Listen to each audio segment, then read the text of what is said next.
All right. Yeah, it's 12:04. So why don't we get started? Dennis here, and we've cooked up a little PowerPoint for you today. And actually, if you go back one slide, just to mention, we're going to have a tag team here with presentations from me, David Dellinger, Jenny Van Setters, Phil Seymour, and Phil and Nick to give the um, community defense team report. So uh, just a little bit of housekeeping in the next slide. If you're not speaking, please mute your Zoom.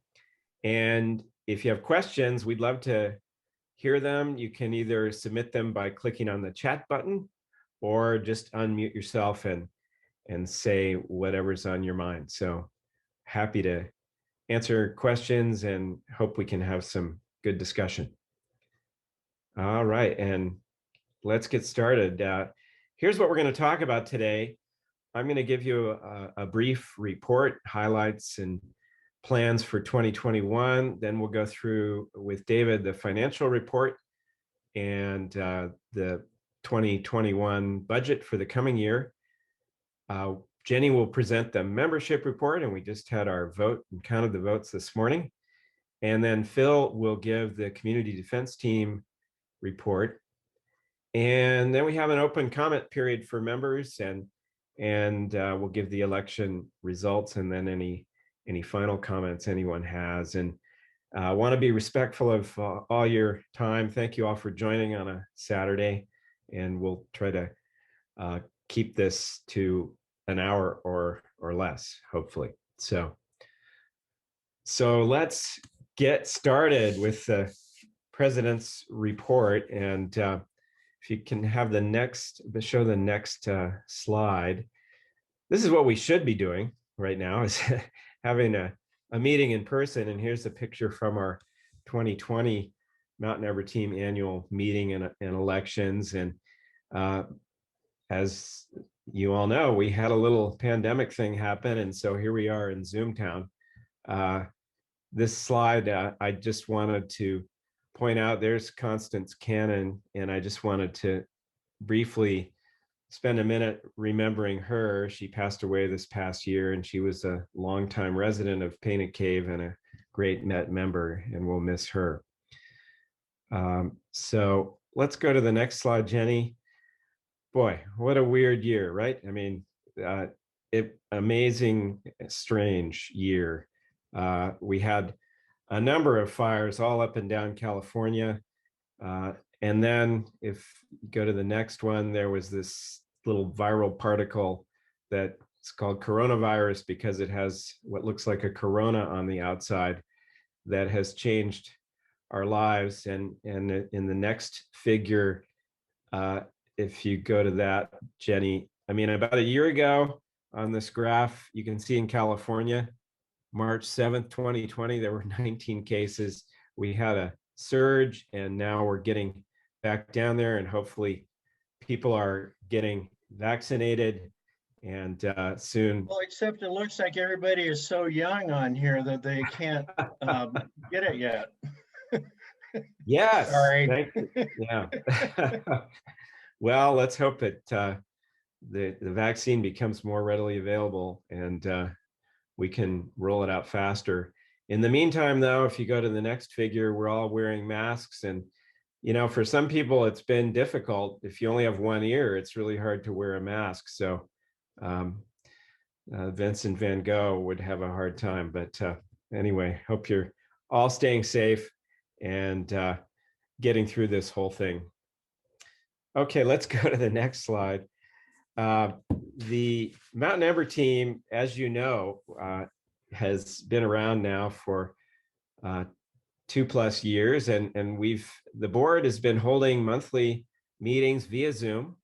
The minutes are posted on the website. You're all welcome to join. The login to the Zoom is always posted on the website before the meeting, and we welcome input and involvement from everyone in the community. If you go to the next one, our website is amazing. Thank you, Jenny, for setting that up, and lots of information on there. So please take a look if you haven't. And just to introduce you to the board, in case you've forgotten, here we are. And it's been a great group, and we've accomplished a lot in the last year, which I'll tell you about. And, I've also included Phil Seymour on this list, who helped put this presentation together and is our community defense team co-chair along with Nick Proctor. So let's go to the next slide. We almost have a Dalmatian. You know, a fire department should have a Dalmatian. We have James, who's there in Patrol 1, who you've seen around the neighborhood. And 2020 was the worst year ever for wildfires recorded in California history. And they were all up and down the state, as you know. Unfortunately, this area, we really dodged a bullet this year. We were unscathed by all of those many fires. So we were lucky there. If you go to the next point. But one of the things that you might remember about the fires up north, in particular in the Santa Cruz Mountains, there were some really positive press about local volunteer firefighters that could get to towns like Boulder Creek before the professional firemen, and they actually did quite a bit to knock down those fires at an early stage, and really shows the importance, I think, of local volunteer firefighters, and that's what the Met is. That's our goal, is to be here and carry out fire suppression efforts that will reduce our danger to fire at the what they call the wildland urban interface. So next point. We've been working over the past year, and we've met safely. We've early on in the pandemic, we had a meeting to talk about coronavirus and how we could continue to do work and meet safely. And I'll tell you a little bit about that as we go through. So go to the next slide. One of the, I think, the major highlights of the year has been to continue to build and organize what we call the CDT, the Community Defense Team.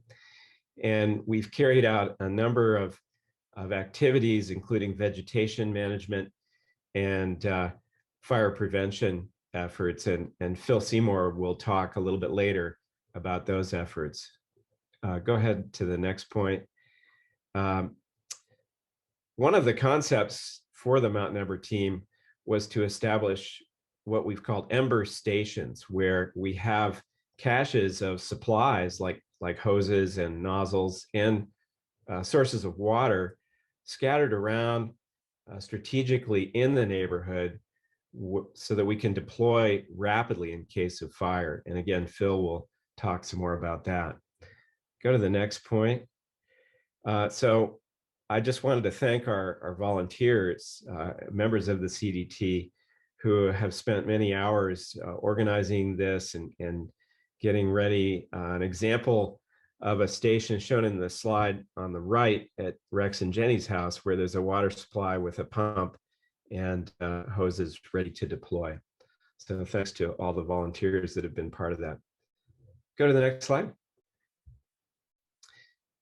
Other activities Met's been involved with that you may or may not know about is that we've reached out and interfaced with some of the local fire agencies, Santa Barbara County, the Los Padres National Forest, and a larger group of mountain community members that includes Butch Arnaldi, to talk about the issue of campers and visitors during red flag warnings that may have illegal campfires. So Met's been active in that aspect, and our goal is to let the fire agencies know about us and get them to know Painted Cave and to be ready when an emergency strikes. Go to the next point. I hope you all got a copy of the Painted Cave Wildfire Evacuation Guide that a group developed, and at the if you haven't, let us know and we can get one to you. But it's a really beautiful. I was going to hold it up, but I don't have it here. Beautiful guide that's really tailored to our specific needs. And please take a look at that and keep it handy if you have it. Okay, next. A big thing that we were interested in doing is raising funds to make all this happen. And we've been successful in obtaining grants and donations. And we have a newly established fundraising committee that we're going to be working with to continue to raise funds as the year goes on. And David will talk about some of our needs that we have identified. And just a shout out to Nick Proctor, who obtained a grant from Santa Barbara County recently to change over some of our equipment from gas powered to electric, and obtained a grant for several $1,000s from the county of Santa Barbara. Okay, let's go on. Look at that house with all of that stuff. That's Rex and Jenny's yard, and we received a lot of donations, both cash and in-kind donations. And what's shown in the picture is various sorts of PPE that is laid out there. And go ahead to the next point. We got all kinds of stuff, including hose, nozzles, fittings, some equipment, and PPE, which has been super helpful. Calaveras County gave us a huge stash of stuff that Nick went up and got. Hollister Ranch Fire Department, Montecito Fire Department, Santa Barbara County. Laurel Springs allowed us to use their vehicle for a time, and the WRA has been super helpful and allowed us to use their chipper. So we want to thank everyone for those. If you go to the next slide. Not only those folks, but local people also were kind and generous and gave us donations of cash and equipment. And on top of that, all of you have been very helpful in volunteering, going out and weed whacking, helping to chip, clear, test hose, burn piles, equip vehicles. And so thank you all for participating. I mean, we wouldn't have the Met without the active participation of all of the Met members. So thank you very much for everything that you've all done. Let's go to the next slide. I think now I want to turn it over to David, who's going to give us a financial report. David? Yes. Next slide. So first I'm going to talk about 2020. 2020 was a fine year in terms of our cash financial situation. We got donations totaling close, well, $12,732. We sold $260 worth of t-shirts.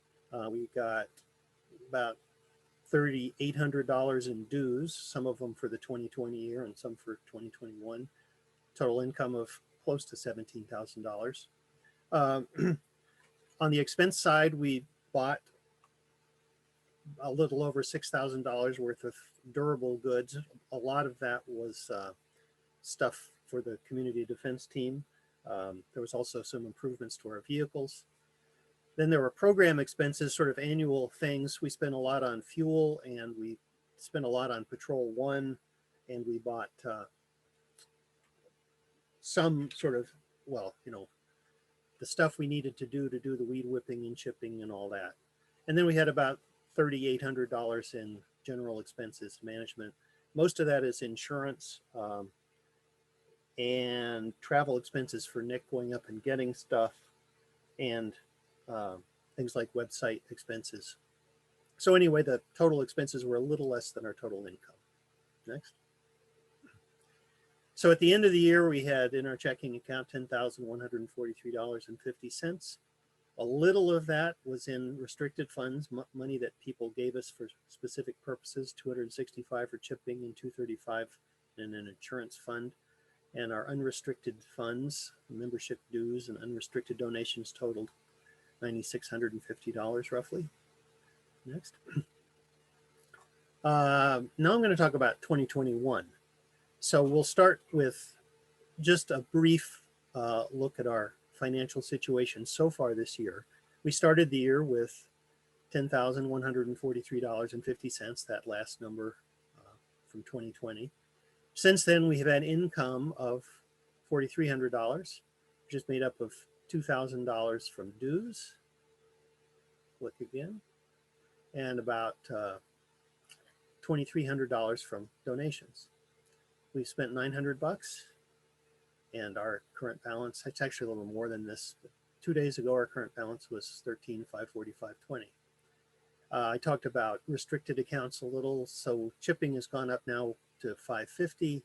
Insurance is still $235, and our unrestricted balance is $12,760.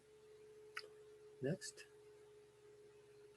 So when I talk about the budget, I'm going to first just give an example of how the budget's put together for one category, sort of 6 big categories we spend money on. I'm just going to talk about this one first in terms of what's in it. The total for all these items shown here is $9,247. But that's made up, next slide. So there's the 9,000 at the bottom. It's made up of the sum of all these amounts. Hose, 3,216, nozzles, 668, Ys and Ts, 962. But each of these, then there's that's all right, go ahead. Next slide. So there's, for hose, there's the 3,200 or 3,216, and we've got 2 sizes of hose and all these lengths of hose, and they cost different amounts of money, and we add them up and we get that. Same thing for nozzles, 668, different size nozzles, different cost per nozzle, Ys and Ts, 962. Likewise, there's different sizes, different types, different costs. But the point really is that the budget, when you just see the top line number, which is all I'm going to show you, it looks like just a number somebody made up. But really, there's a lot of work by Phil and Nick and Jenny and me and Phil Britton and other people to dig into what it is we need and how many of them we need and what they cost, and to put it all together and then keep track of it in that sense. So that's what the budget is made of. I'll just go through the 6 categories and then very briefly just talk about the big number, the sum of all these things. For vehicles, we expect to spend about $5,000. So far, it's only $250. Next. This is that same slide again. For the community defense team, we hope to spend close to, somewhere in the $9,300 range. So far, it's been $465, mostly for storage. Next. For vegetation management, we'd be about $1,500. So far, I think all of this is chipper fuel, $71.17. For our various kinds of administrative expenses, we'll spend in the neighborhood of $435. So far, it's been $113. And then we're going to spend, we hope, about $750 on radios. All of this is in the mobile, handheld, and accessory category. So far, we haven't spent anything. And then another big expense is insurance. We have directors and officers insurance, and we're in the process of looking for general liability. This reflects the one quote we have so far, but we haven't actually bought it yet. Next screen. So here's the insurance line again. The total projected spending is about $20,350. So far, we've spent $900. That leaves, we'd like to spend another $19,445.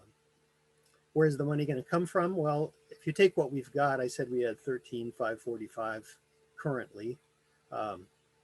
If you subtract $1,500, which is a reasonable reserve, we don't want to spend down to zero. I figure we can spend about $12,000 and change of the money we got. We expect to get another $465 in dues. We actually got, I think, $135 of that today. We expect to get around $1,800 more in donations over the year, giving us a total of those 3 numbers of around $14,300. But that number is less than the 19,445 that we hope to spend. So the difference is $5,136. And that's looked at one way. If we meet all our projections, we'll need that much more. Looked at another way, if we just say where we're at, 1245, and compare that to the 19,445, then we need another $7,400. Whichever way you look at it, we're short in somewhere in the $5,000 to $7,000 range. We can make that up in three ways. We can beat the bushes and try to get more members. So membership dues is one way. We can try to get more donations is another way, and we can apply for grants, which is the third way. And as we haven't actually, we've sort of got the grant. The way that grant works, as I understand it, is that we are authorized to do certain things, but we don't get any money till we do them, and we haven't done them yet, so they aren't in the books. But we do have, we have received it. So those are the things we need to look at doing. Dennis talked about establishing a fundraising committee, and that's in the process. And that's, you know, that's really what they need to do, is find us the money so that we can spend the 19,000 we'd like to spend. I believe that is it for the budget and the financial report. Jenny? Okay. Thank you, David. That was really broken down nicely, where we could all see exactly what we need to do to keep things moving along here. So for our membership, obviously our members are the heart of our entire organization. So we want to really know, who we have as part of the team, people that haven't joined yet.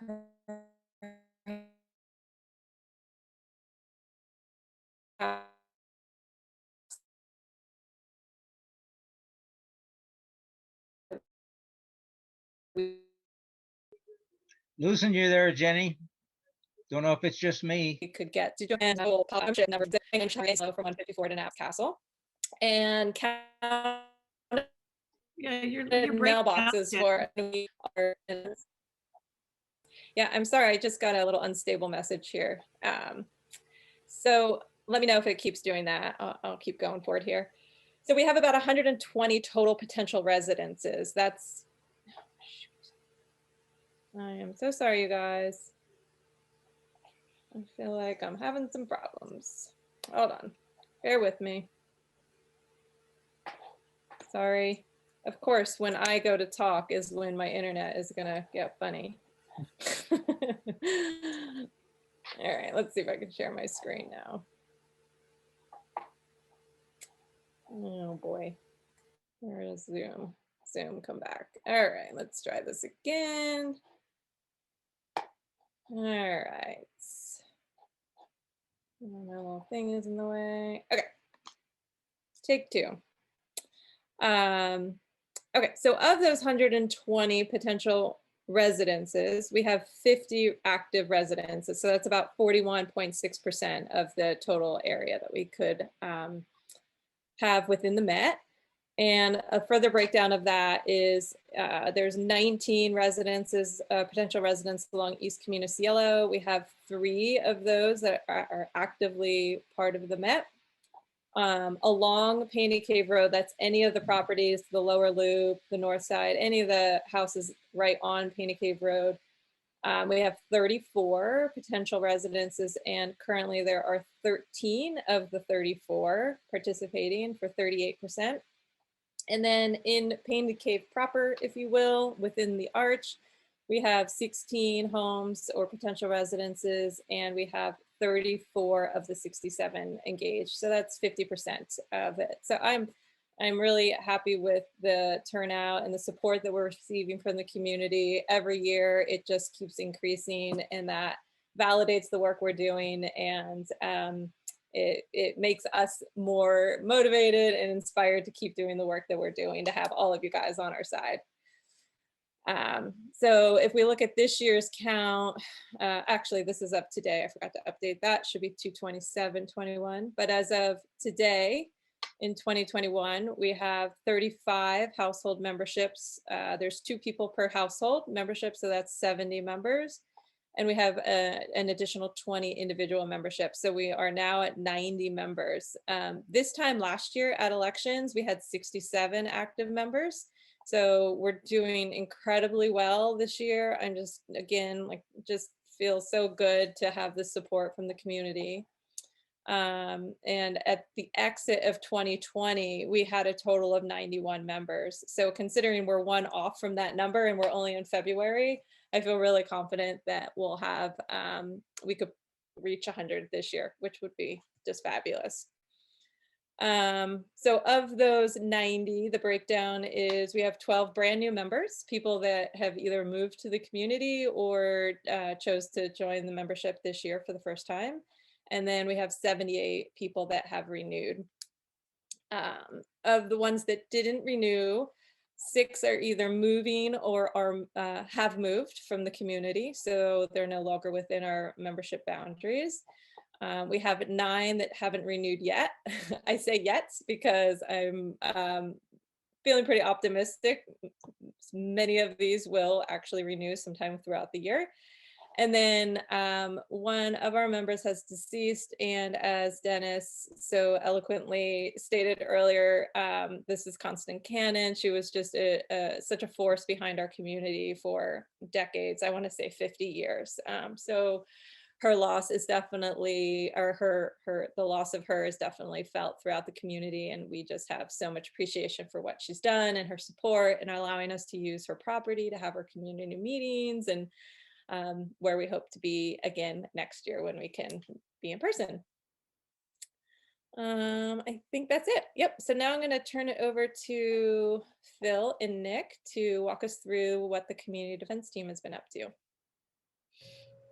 Okay, this is Phil. I can't use my picture without destabilizing my internet here, so I'll have to do this blind. Nick wasn't able to participate in our rehearsal last night, so I will do the presentation and ask Nick to chime in when he has things to add. Okay, the CDT is kind of the action arm of the Met. We are managed by 2 co-chairs. That's Nick Proctor, who's in charge of kind of the mobile activities. Nick is a former captain in the Painted Cave Volunteer Fire Department, and it has some pretty extensive credentials for training in various wildland fire activity areas. I am Phil Seymour, in charge of the ground defense, we call it. That's essentially the non-mobile aspect. I'm a former Forest Service firefighter with 10 years experience, mostly on ground crews, hot shots, helishots, and crew boss for the Sundowner contract crew. We currently have 6 members on our managing committee. We may be losing one to leaving the committee. A membership on the committee is open to anybody who is willing to commit a little extra time to planning and supervising the various community defense team activities. Our main activities are vegetation management, firefighting and fire prevention, and also we assist the Met board with educational activities and community preparation. Okay, membership on the community defense team is open to anyone. For vegetation management, all we ask is that people not take on tasks that are beyond their physical capabilities, like working in steep terrain if you're in a wheelchair, or if you have allergies, or stay out of the poison oak if we're doing work in that area. For firefighting duties, there is a training program for anyone who plans on staying behind to defend fire. We want people to have some basic training so they will be safe, know how to put out the fire, and work as a team. And for members who are going to participate in mobile activities with our 2 vehicles outside the community, there's a much higher level of training is required, because we have to meet minimum standards for professional firefighters to be able to go out and interact on public land as opposed to on private property. Next slide. Okay, our vegetation management program has essentially 3 elements. community defensible space, that's another word for fuel breaks. We are implementing a fuel break plan that is part of the San Marcos Pass, East Goleta Mountain, this area, Community Wildfire Protection Plan. It's a lot of words. We just call it the CWPP. It was created by a combination of representatives of this community, the WRA, various other residents, the Forest Service, and County Fire. It was approved by the County Board of Supervisors several years ago. And essentially it calls for having a belt where we've reduced the vegetation to the point where it's not going to carry major fire. On the north side of Painted Cave community, on the south side of the main Painted community, and then there's a branch that is down below the lower Painted Cave community. You know, they're all designed to reduce the intensity of a fire approaching our community to the point where we can stop it with, well, hopefully with the help of the County Forest Service or other engines, but with our own resources if necessary. Second major element is roadside hazard reduction. Nick, do you want to describe that? Sure, Phil. Yeah, so in another month or so, when the grasses have stopped growing, we'll ask for volunteers, and we have working in conjunction with Santa Barbara County Roads that we have adopted Painted Cave Road from 154 up to the community proper, which also means that we can go to East Municipal, et cetera, but Painted Cave Road is our primary focus.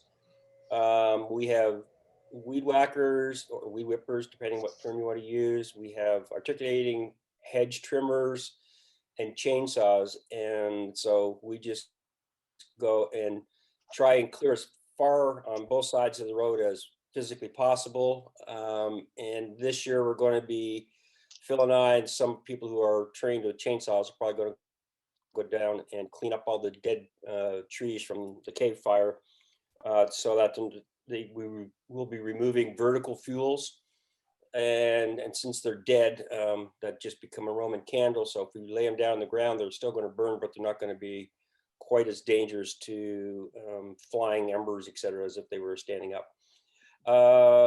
So yeah, in about a month we'll start doing that. It'll be every weekend that's possible. And you can come and work for an hour or 2 hours, or some of us work for as long as we're there. It could be 6 hours. But we found last year that we may have started just a little early because we had to go back and do some parts again because we had some late rains and things grew back.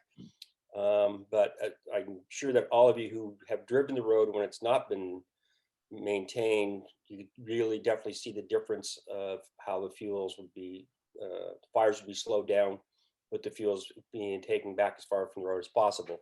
And also it increases visibility for people on bicycles and cars when they're driving, being able to see further down the road. That's all I got on that.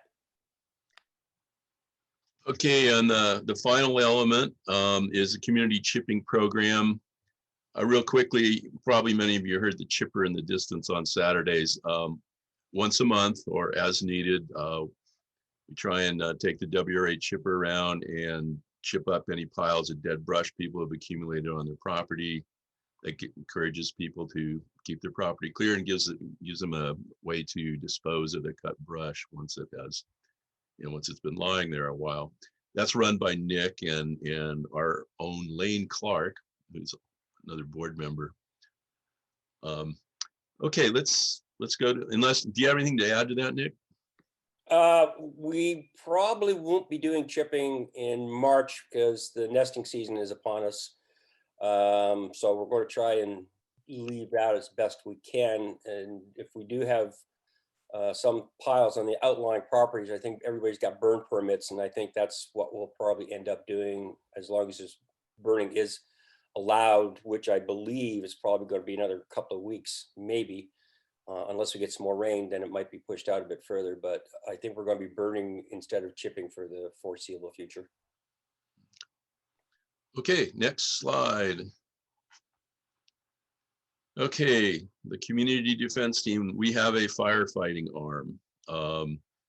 It has both a ground defense, meaning people who are going to stay here, we want to have them equipped and trained to defend their homes and their neighbors. And then we have the mobile defense arm, which Nick is going to talk about. Briefly, the ground defense plan mostly applies to the Central Painted Cave community.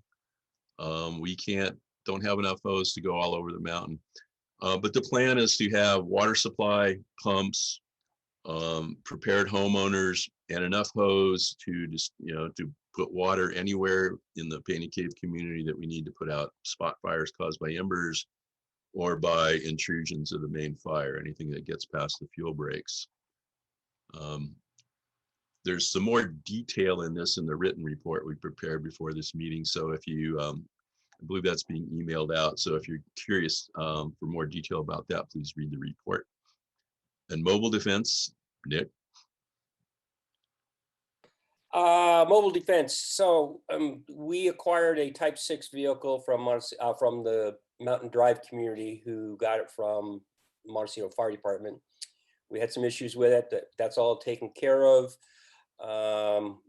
Montecito gave us a light bar that we're putting on the top of it, and we're going to have radio should be installed. Randall Buck is working on the foam system, but the truck itself, as it sits right now, is operable. And then we acquired another truck this year. It would be classified as a Type 7. It's a small Toyota pickup with a 125-gallon water tank and pump on the back. And that would be used primarily for patrols during red flags. It's a little bit more cost-effective gas-wise than Patrol 1. And it's a little bit smaller and a bit more agile. Anyone who wants to learn how to operate the trucks while you're in a part of the Met, you're more than welcome to come, and I will show you how to start the pump, operate the pump, use the hoses, nozzles, etc. And as Phil alluded to earlier, if we take the trucks out of the community, i.e. there's a fire up in East Community Cell near Knapp's Castle or something, you have more training and qualifications you have to have in order to do that. That's not to say that you couldn't come if there was only myself and one other person. You couldn't come and sit in the truck and watch the action, but you would not be legally allowed to fight the fire per se.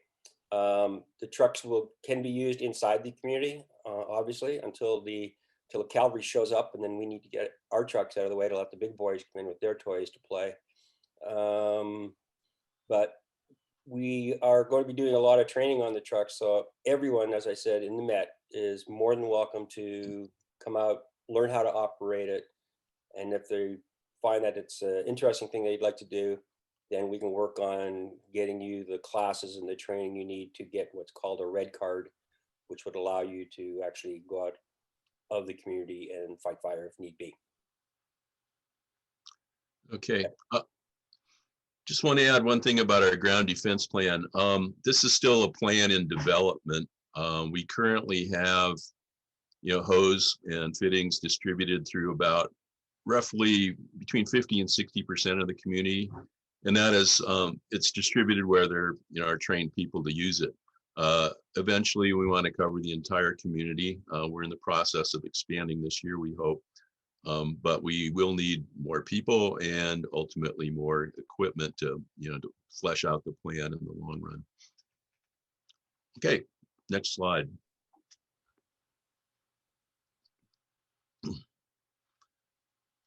Well, for 2021, we want to continue our efforts. We want to expand the community defense system.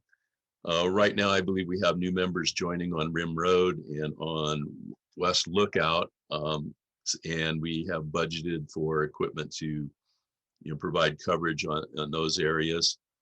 And of course, there'll be more training goes along with that. We will right now, we do not have a written plan. That's something we'll be developing this year. We have some other priorities. And again, if you look at the written report, there's a list of the 20 goals and priorities we adopted for the CDT for year 2021. part of that will be trying to form an evacuation committee to focus on some issues that are particular to evacuation, but not necessarily to active firefighting, and ramp up our efforts to, have community education and preparation, make sure that everyone here is aware of, how to be alerted to if there's a fire or other emergency developing, and how to respond quickly and with a minimum of confusion and danger.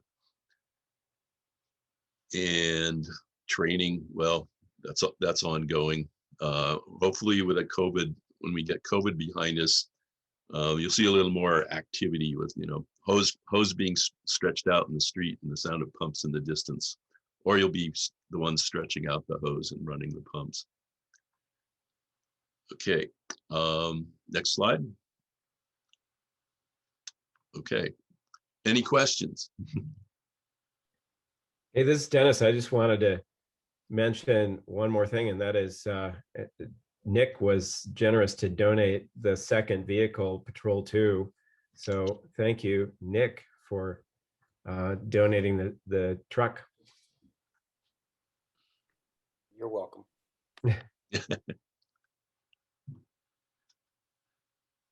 Oh, I should add one thing. We prepared a grant proposal for roughly $20,000 worth of equipment. We hope to submit to Laurel Springs Ranch, our partners next door. And if we do that, we will be into our exceed our budget and be able to get about 2 years ahead of where I thought we were going to be on equipment for the ground defense and for the vehicles. Right. One other thing I forgot to mention too, in terms of the budget, which isn't reflected in the actual numbers, the in-kind donations from the various fire agencies, if we itemized those and estimated their value with regard to taking a 50% actual decrease in the original value. We looked at what it would cost to buy those things new, and then we discounted to 50%.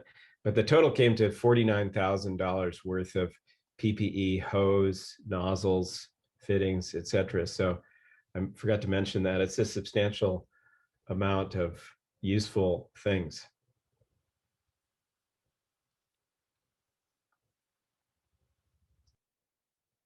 Any questions from people or comments?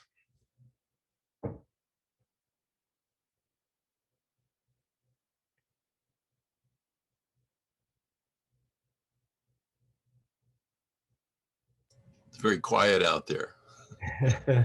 So I've got something I'd like to talk a little bit about. And I think one of your assets that you have not actually included in your budget is the storage costs of your equipment. And of course, if you're going to be getting a lot more equipment, you're going to be looking for more storage areas.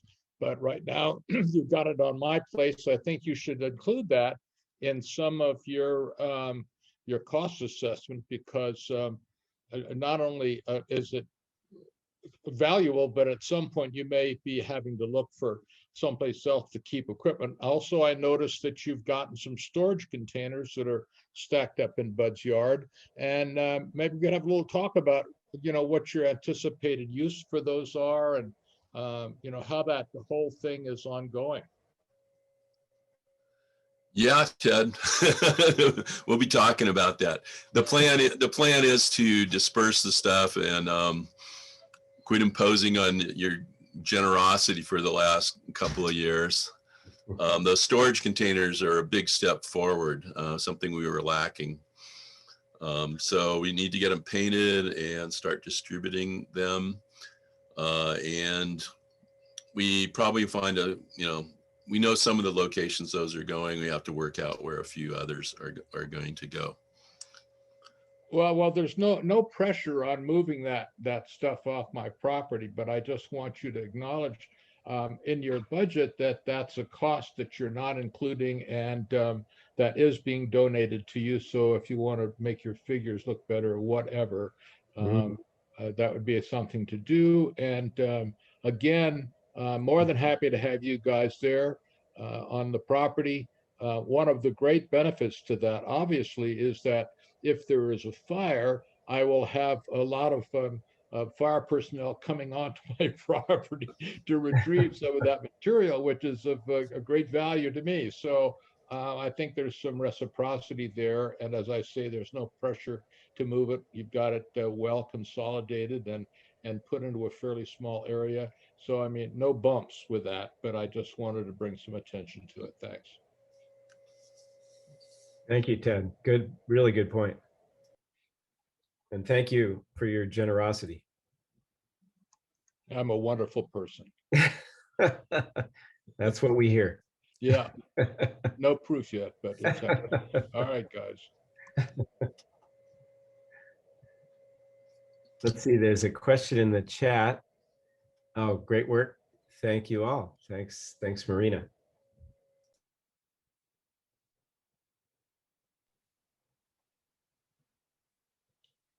Say, I had a quick question, and it's kind of partly with Carla as well. This block captain thing and stuff like that, I'm a little bit unclear on how that works. What's the organizational and communication structure for that? So.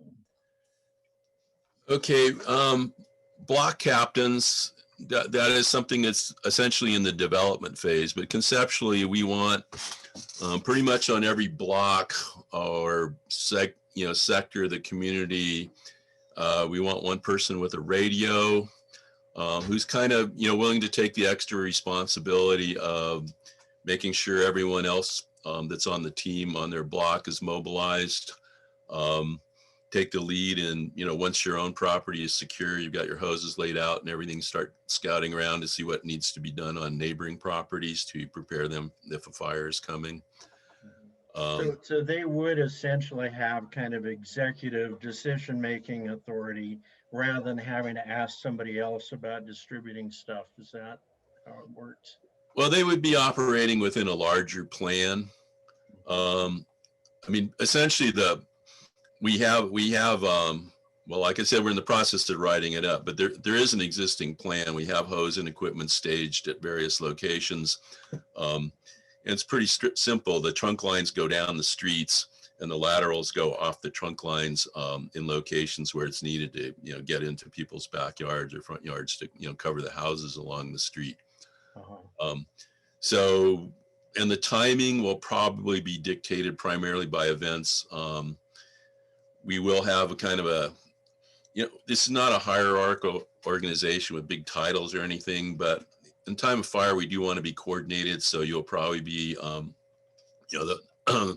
main calls about, when to start deploying hose and everything will probably come from either Nick or myself, depending on who's here and who's available, or, somebody else down the line. Somebody, we'd prefer to have people with actual fire experience making these decisions. But yeah, within that, the decision about, do we attack or defend a certain point, that, those will necessarily have to be made by the people on the spot. Okay, yeah, that's good. It's in process though still. Yeah. So Bill, I've got a question. Can you talk a little bit about the eastern side of the community, on the other side of the creek, above the pump and all that sort of thing? There are several dwellings over there and kind of a wider open situation. Obviously, there is the community. Is there any plan for MET to do anything actively over there when there's a fire approaching from that direction? Most of the fires that we've had actually in the past and recently have come from that direction. I'm wondering if you've got any plan to help those folks. Well, the main defense over there is going to defend on the people's individual defensible space. We have 2 vehicles we could send over there. I don't want to say we will send them over there because it depends on how wide a front the fire is coming on. you know, if it was something that started over there and was still essentially local, we could afford to commit an engine over there.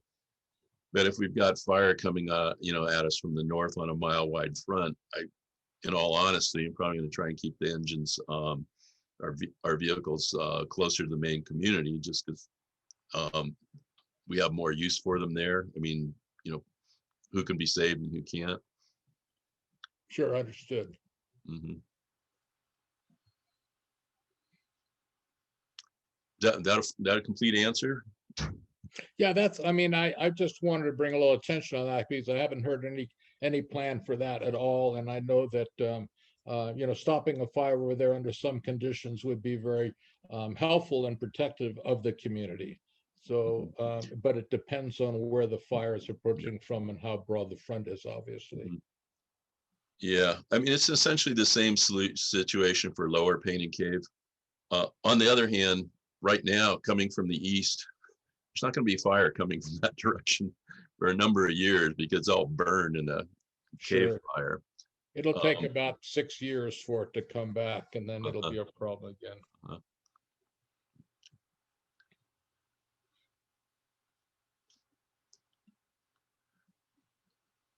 Next. Yeah, other questions? Okay.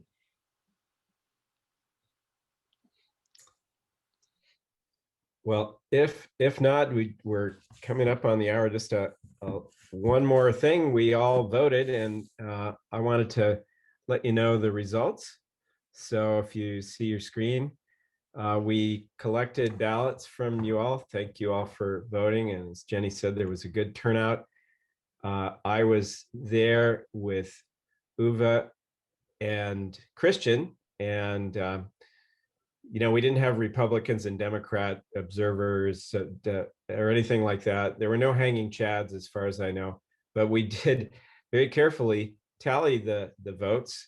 I opened the envelope, handed it to Christian. He did one tally, and then Uwe did another, and we compared, and it all agreed. So if you go to the next slide, here are the results. Drum roll, please.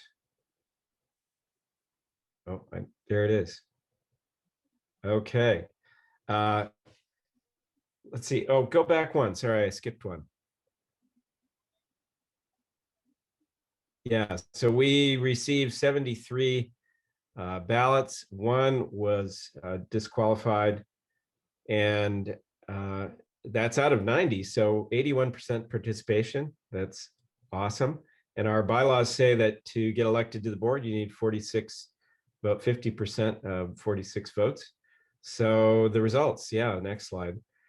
The four running, David, Fraser, Nick, and Jenny, all were elected. So yay, thank you all for your participation, and congratulations. And we look forward to welcoming Fraser to the board as a new member. And just want to shout out to Jenny, who helped organize this, but since she was running, she couldn't count the votes. So I was pitching in there with Uwe and Christian. So thank you and congratulations, and welcome back, and welcome Fraser to the board. Welcome, Fraser. I think you're on the call. We're very excited to have you join. Yeah, excited to be joining. Awesome. Fraser has a lot of experience too in emergency response, and he's been on other boards, and I think he's just going to be a tremendous asset to the team. So we're really, really lucky and excited about having him join. Awesome, thank you. Yeah.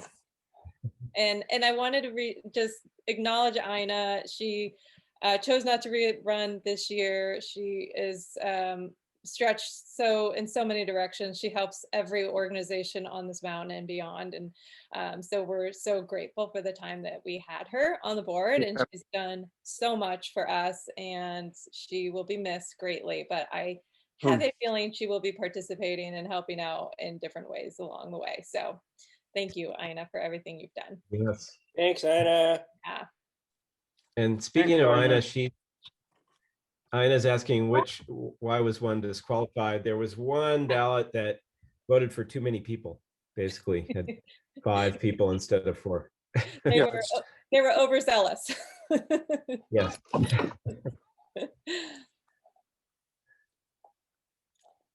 Okay. Just a few reminders to end with. If you haven't gotten your evacuation guide, reach out to Jenny and get a copy. It's a great publication, really helpful. And next slide. We have car decals available if you'd like to show your colors. Again, reach out to Jenny and put one on the back of your car. Okay, I think that's it.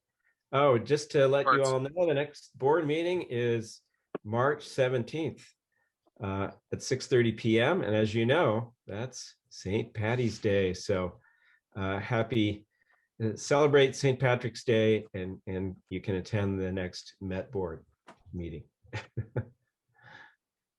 Okay, I don't know whose cat that is with the hat. Any final comments? Any final comments or questions from people on the Zoom call?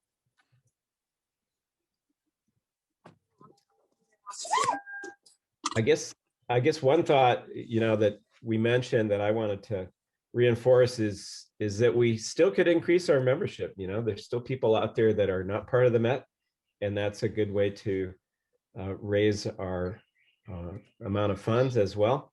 So encourage your friends and neighbors to participate if you can. I just want to say go ahead. thanks for the opportunity to participate. And continue helping with the fundraising committee. Yes. And I'm always available to drag brush and proofread. Yes, and thank you, Ina. Ina's stepping down from the board, and we've appreciated your wisdom and your hard work. Thank you so much. So, Ina, are you? but you're still going to be around. Ina, are you still going to be on the WRA? Oh, sure. Yeah. Okay, great. Okay, yeah, I told Ina at the last board meeting, we know where you live, so we can ask you to help. The last thing is that Phil mentioned that we have a written report that basically summarizes everything that we talked about today, and we'll send that out to you along with the financials. And just a little bit of philosophy, it's great to have a team like this, and this concept of neighborhood involvement in fire suppression, I think is really novel in some regards and really important. So thank you all for participating. And I think that's it. Thank you.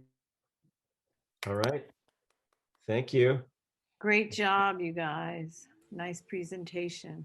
Thank you. Thank you. Bye. Bye. Thank you so much. Bye-bye, everyone.